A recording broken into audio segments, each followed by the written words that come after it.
How's everybody today? Good. Well, when we looked at the film of this game and the feeling that we had after the game as well, was there were a lot of good things in the game.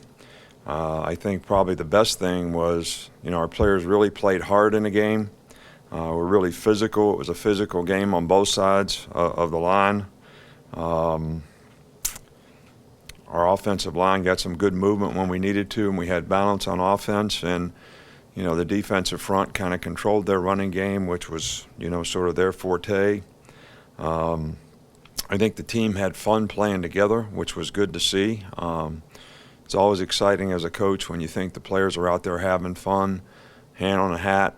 They're down, they're up, they're, doing the things that you like to see from an energy and enthusiasm standpoint. We took care of the ball well in the game, didn't turn it over. Still need to attack the ball on defense, and we made some explosive plays, and we didn't give up as many big plays. So there's a lot of things that we need to clean up. Details across the board, way too many penalties. Stopped ourselves on several drives. Lack of fundamental execution and basic discipline, led to poor outcomes. And that's something that we're looking forward to learning from, whether it was how we blocked, how we covered, how we played, gaps up front, how we ran routes, how we protected, whatever it might be. So, consequently, do a little better job on third down on both sides of the ball, and certainly need to improve our execution on special teams across the board. When the young players got a chance to play, they need to see what the standard that we expect guys to play to around here, regardless of the circumstance of the situation in the game. So, that's something that I think will be a great learning experience for a lot of those players. I think, concentrating on the right things, thinking about the right things is really important right now, which is, things we did well, build on. Things we need to improve, we need to address and go out there and get better at those things. And, we're just starting to climb a mountain here, and, we took one step and that's it. And we've got another challenge to look forward to, this week. Middle Tennessee was a 6-6 team a year ago, had a big win the first week, very impressive in the way they played offensively and defensively. Rick Stockdale's been there for a while, and they do a great job. They go fast on offense, and got really good concepts and schemes in what they do. Good quarterback, and lots of returning players on both sides of the ball. So, this is a game that, I feel like will be a challenge for us, ourselves, to improve and be ready and play at a standard that is going to help us to get better as a team. I know you haven't seen them practice, but in your experience, when a quarterback plays in a game, plays well, has some success, builds some confidence, how important is that confidence in their overall growth into the position? Well, I think it's important at every position. I think, especially players who don't have a lot of previous experience, for them to be able to go out and have some success. And also, every now and then when they don't do it right and don't have success, that they get the opportunity to see, when I execute and do things correctly, I'm very capable of doing it the right way and having positive plays and being successful. And when I don't do it exactly right, sometimes the outcome's not as good. So you try to build on that, every player at every position. I don't think there's any question about the fact that, both quarterbacks did a nice job when they were in there, and that's going to help their confidence and growth. And I think it'll help the confidence and growth of our offense. But I also think that the receivers who made plays in the game, who didn't have experience, that's going to help them. And the new players in the offensive line. So all these things, to me, when you have players who don't have a lot of game experience, this is very helpful if they have some success doing things and they can learn from the things they didn't do correctly. We're here to Matt. Nick, I'm not sure how much that you've looked at Middle Tennessee film yet, but what do you know about the safety that they have, Kevin Byard? I know it's put up some good numbers for them. What have you seen, heard about him? Well, we think he's a really good player. I spend most of my time in the beginning on Sunday. I do defense, which is looking at their offense and special teams.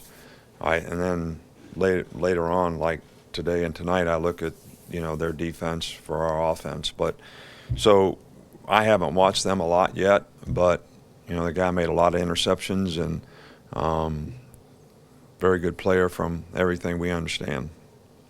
And just a second question with Kenyon, I know all along you've talked about just how ready he was to get back out there, but even having the confidence you did, how good was it just to see him back out there doing what he did? Well, on I've Saturday? seen him out there in practice, and I've been trying to convince you all that the guy's fine, but now you know it. How do you feel about it? Because I've been feeling this way ever since spring. But so my question would be, how do you all feel about it? Because I've been saying it. I've been getting asked every scrimmage, every practice, how's Kenyon Drake? He's fine. He's 100%. So do you believe me now? So my question is how you feel about it, because I've been feeling good about it for a long time.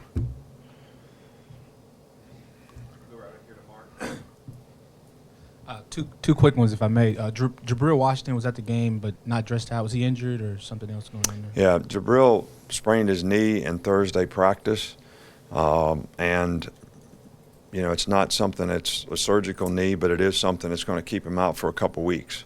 So he was doing a nice job for us, and he has played some and gave us some nice depth at safety. So some other guys are going to have the opportunity to step up there. And sorry, one more. And then after watching the film, how did you think the secondary did in terms of turning and finding the ball, especially the young guys like Minka and Marlon? Well, we had 3 pass interference, 2 DBs,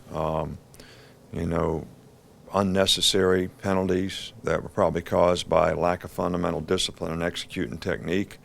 We didn't give up as many explosive plays, but there's lots of room for improvement. We didn't do as good a job on third down as we need to, especially in the first half. So, we're not disappointed in where we are, but, we certainly have a lot to improve on. Right here with Chris. Over the years, we've seen a lot of running backs have good performances, but the one constant has been Coach Burns. How big of an asset is he, both in terms of coaching and recruiting? Well, Coach Burns does a really, really good job with our players. I think they respond well to him. He's got a great personality. He's well-liked on the staff. He's well-liked in recruiting by a lot of people. So, Coach Burns is very, very positive force in terms of helping players perform well, and he certainly has done that. But he has yet to carry the ball. So, those guys carrying the ball have something to do with that too. Coach, I didn't see it, obviously, was at the game, but apparently Kirk Herbstreit said that J.K. Scott had been struggling through camp. Has that been the case? What was the situation Saturday? Not really. I mean, I think that, there's been a little inconsistency sometime in his drop, which is what was the problem with the poor kick on Saturday, was he dropped the ball outside. So when he drops it correctly and he, hits it with a nice smooth pace, he's pretty consistent and kicks it really, really well. So, we have a lot of confidence in him. I just think he just got to get confidence back in his drop and he'll be fine. Right here with Michael, same side. Just want to ask about after game one, the way the play cards, the kind of signaling in some of the plays on the no huddle stuff, how that worked in your mind, and how you think they played with pace. There were a few plays where you guys went, some quick hurry up. How do you think that went? Went good. We sort of went like we wanted to go. We had a little trouble with the headset at one point in time, which we had to call timeout because the headset went dead, so we didn't get the play call to the signalers early enough. But other than that, when we didn't have any kind of mechanical issues, I thought it went pretty smoothly. Right over here with Alex. You've said seeing how they do on the field when the bullets are flying is kind of the best way to read how a quarterback does. Is this a game this week where you're a heavy favorite that maybe you create a little competition in the game between the two of them? No, I don't look at it like that at all. We're going to do what's best for our team in terms of getting ready for our game.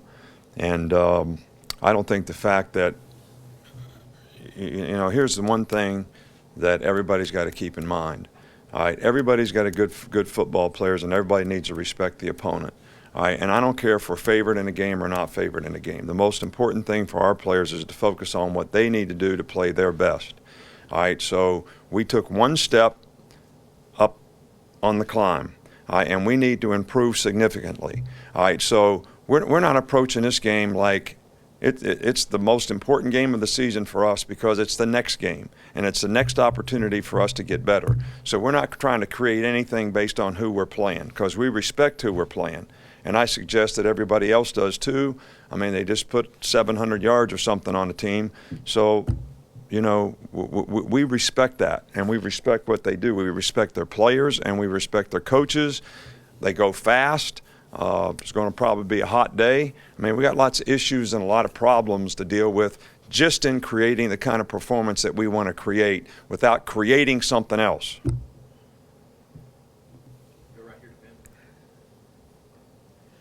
What did you see from Jake Coker after you guys had made a decision about the quarterback situation last year, and what kind of importance do you attach to that? I'm sorry, you need to ask me that again. I mean, I'm still on the last question because being able to concentrate on the right thing at the right time is critical to being successful. All right, so what's the right thing at the right time now? Improving our team. I'm sorry. It's not your fault. How did Jake react last year once you guys had reached a decision about the quarterback situation? How did what he did after that point last year affect what you thought of him, or how important is that? You know what? I can't remember what happened last year. I mean, I'm so worried about what's going to happen today at 1:15 in the meeting and then at 4 o'clock on the practice field that I can't remember what happened last year. You know what happened last year? And